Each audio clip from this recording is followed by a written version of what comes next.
Bonjour, bienvenue sur l'atelier de Muriel.com. Aujourd'hui, nous allons parler d'un plat que vous connaissez tous, mais que l'on ne pense pas forcément à réaliser régulièrement en cas de panne d'idées ou en cas de manque de temps. J'ai cité l'omelette. Pour équilibrer votre repas, il suffit qu'elle contienne des légumes, bien sûr, encore et toujours, des sucres lents en accompagnement ou dans la préparation elle-même, et bien sûr, nous ne parlerons pas des protéines puisqu'elle en est la base avec les œufs. Et bien sûr, les nutriments, les herbes, les aromates, les épices. Voyons le choix des œufs. Faites en sorte que la base soit de bonne qualité. Vous avez plusieurs options. Le top du top, c'est d'avoir son propre poulailler. Non, je vous vois d'ici, vous allez dire, oh là là, avoir des poules, c'est compliqué. Créez un petit espace dans votre jardin avec 4 poules, c'est ce que j'ai. Ça ne demande pas énormément d'entretien, elles consomment des graines et des épluchures, des restes de ce que l'on mange. Donc en plus c'est écolo. Deuxième option, achetez vos œufs au magasin. Veillez toutefois à ce qu'il y ait écrit sur l'œuf 0 FR ou 1 FR, ce qui signifie qu'elles ont été élevées en plein air ou qu'elles sont bio. Troisième option, les acheter sur le marché. Veillez à ce que ces œufs proviennent bien de la ferme indiquée. Allez la visiter. Gagnez du temps. Utilisez des légumes surgelés que vous faites légèrement revenir à la poêle et que vous insérez dans la préparation. De multiples choix s'offrent à vous.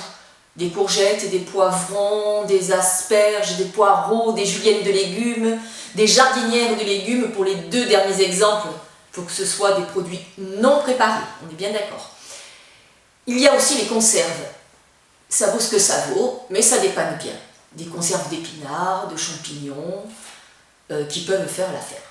Et puis, les nutriments, les herbes, les aromates, les épices. Faites parler vos papilles, donnez du goût à votre omelette.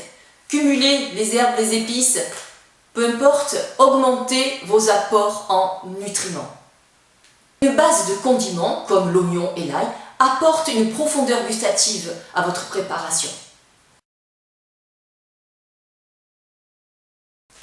Autorisez-vous bien sûr, si vous en avez envie, une petite note de fromage en petite quantité pour ne pas surcharger votre omelette en protéines déjà et en mauvaise graisse.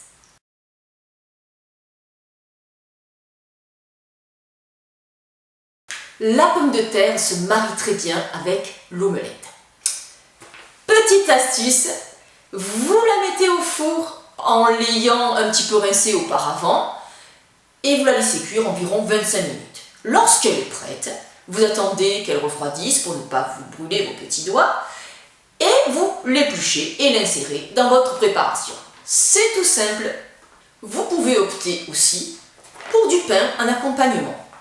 Alors bien sûr, choisissez un pain de bonne qualité, à la mie dense, parfumé, qui donne envie d'être mangé.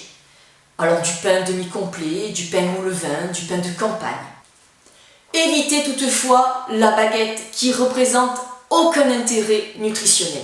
Et de plus, sa consommation excessive peut conduire à une prise de poids. Avez-vous pensé au riz ou aux nouilles de riz en accompagnement? En ce qui concerne le riz, vous pouvez faire comme du riz cantonné. Vous faites cuire votre riz et vous faites votre omelette et vous coupez des petits morceaux à l'intérieur avec une petite sauce soja. C'est délicieux. Pour les nouilles de riz, vous les faites tremper quelques minutes dans de l'eau très chaude. Elles ne nécessitent pas une cuisson.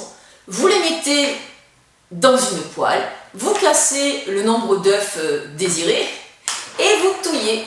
N'oubliez pas bien sûr de rajouter à votre préparation, que ce soit du riz ou avec les nouilles de riz, des légumes.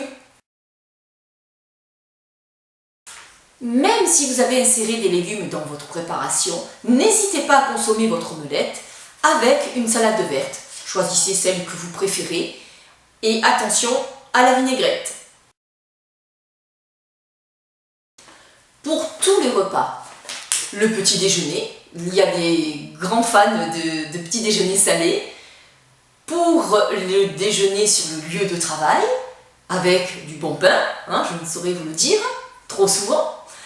Et pour le soir, évidemment, quand vous voulez quelque chose de vite fait et bien fait, comme je viens de vous l'expliquer.